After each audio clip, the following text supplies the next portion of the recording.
The religious practice of the early Japanese was based on a profound sense of awe for many natural manifestations, such as running water, the sun, trees, and rocks. The Izumo Taisha Shinto Shrine, which was rebuilt in 1744, is the piece of art that I focused on. The early Shinto shrines used simple architectural monuments.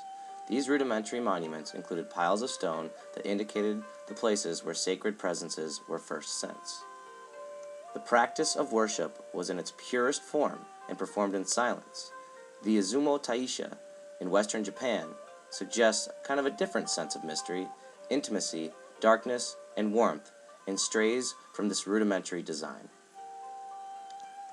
Izumo Taisha is also one of the most important Shinto shrines in Japan. Nestled in Izumo, a city in Shimaine Prefecture, on the coast of the Sea of Japan, the shrine was established in 659 during the reign of Emperor Saimei, according to one legend.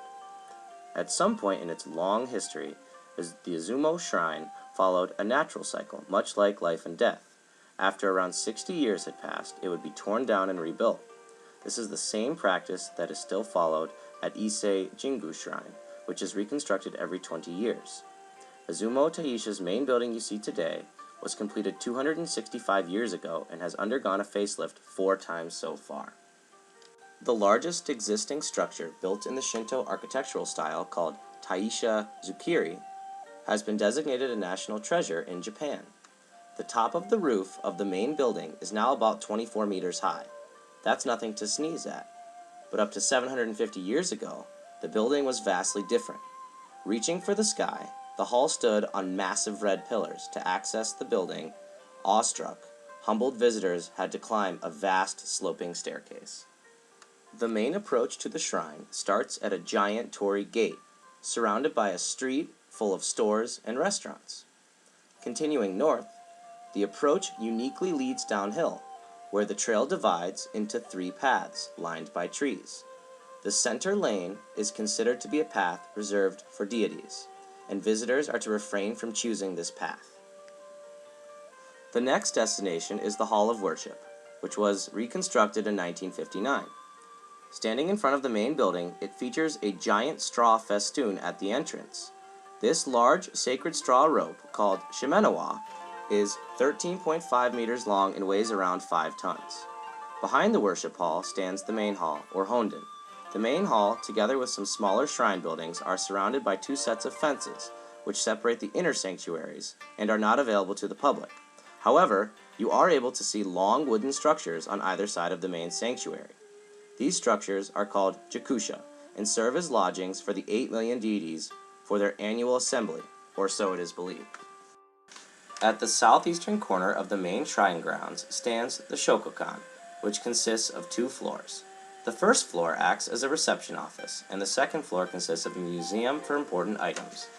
The museum consists of national treasures, jewelry, household articles, paintings, swords, and musical instruments.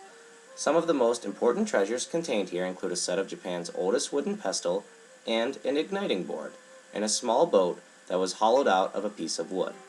This small boat was believed to have come from the Yoshino River through the Seto Inland Sea and to the Inasa Beach near the Izumo.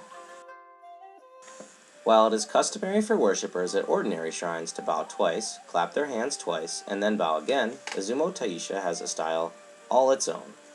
2 claps just won't do. Here, it is 2 bows, 4 claps, and a final bow.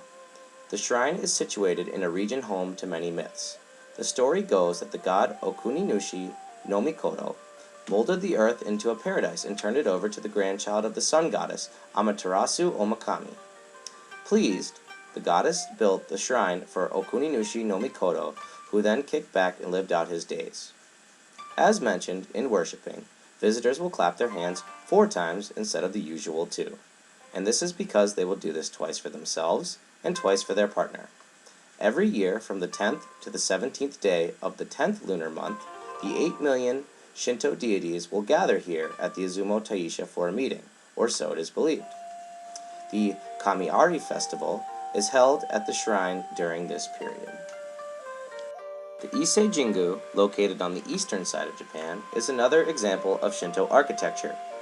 The shrine is both the ancestral shrine of the imperial family and the national shrine.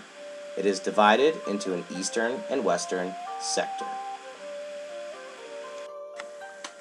Here at the entrance of the Ise Jingu, we can see that it incorporates a lot of natural beauty, and it also has a similarly looking torii gate at the entrance. In both Shinto shrines, when one sector is in use, the other is closed. There have been many additions to this building, but the roof with its forked finials pointing skyward, the heavy ridged pole topped by cylindrical billets laid crosswise along its length, and the main pillars still remain as traditional aspects. These traditional aspects are also heavily prevalent in the Izumo Taisha. Thank you for watching this VODCAST. I hope you enjoyed it.